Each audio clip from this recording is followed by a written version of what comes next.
L'épilogue électoral est en train de tirer vers la fin. La fumée blanche apparaît en partie, avec l'annonce des résultats provisoires par la Commission électorale nationale indépendante dans la soirée du 4 mai 2024, sur les antennes de la TVT et ses médias partenaires. Le verdict des législatives est sans appel: 108 sièges pour le parti UNIR, 0,1 siège pour le parti AN, 0,1 pour le parti ADODI et 0,1 pour le FDR. Pour mieux comprendre cette opposition, il convient de replacer les faits dans l'histoire. Législative de 2018, le boycott de trop l'année 2018, est bien derrière nous, mais ce fut le tournant décisif pour l'opposition togolaise. Farouche militant de la politique de la chaise vide, après de longs mois d'hésitation, des discussions avec le parti au pouvoir, elle a finalement appelé ses militants à non seulement ne pas s'inscrire mais aussi à ne pas voter pour les législatives du 20 décembre 2018. Avant ces échéances de 2018, l'opposition togolaise s'est illustrée par des appels à boycott en 1998,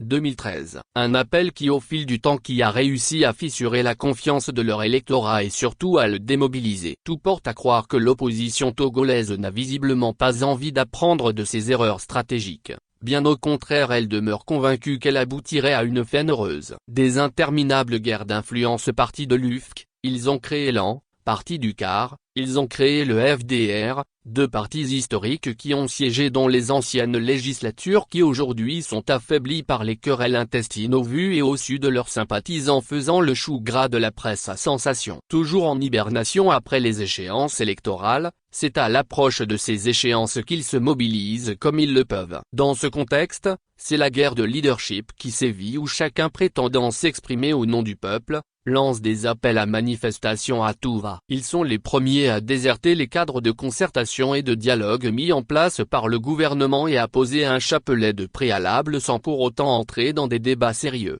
On retiendra les échecs successifs des coalitions collectives Sauvons le Togo, CST, Arc-en-Ciel, de géants aux pieds d'argile qui finissent toujours en queue de poisson. Entre-temps, le peuple a gagné en maturité. La génération 80 n'a pas su étancher sa soif d'innovation politique. Ils empilent des mandats de président à la tête de leur parti politique depuis une quinzaine d'années tout en scandant l'alternance ou rien en public.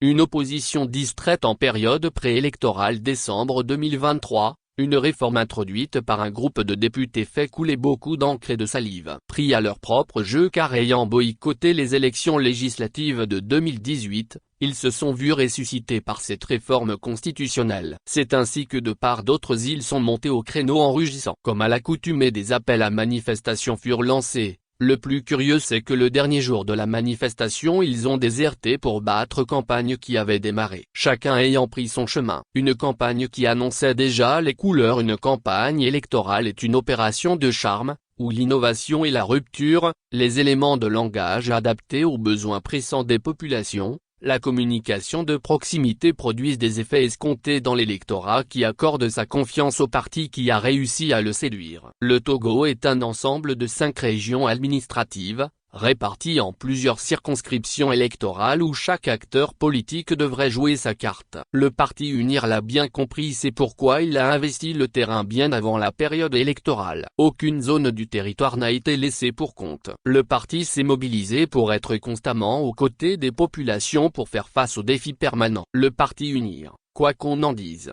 est devenu le parti qu'on voit le plus, qu'on aime le plus et qui est le plus présent. Soulignement: le parti UNIR et nous, c'est une histoire de longue date, nous nous connaissons bien. Ce n'est pas parce qu'il y a campagne électorale que nous les voyons, il y a eu des avancées et nous restons confiants. C'est pourquoi ici à Adoubé lancé 100% pour UNIR. Soulignement, a déclaré une dame dans la préfecture de Logou lors des campagnes.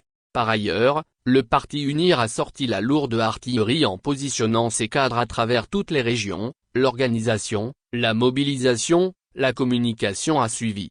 La forte implication des hauts cadres du gouvernement, c'est un signe de confiance et aussi de respect pour le peuple que de retourner vers lui après avoir été nommé pour lui demander de vous élire. La plupart fait dans leur localité, mettant ainsi en exergue un attachement à un territoire mais aussi leur proximité avec ce milieu d'origine.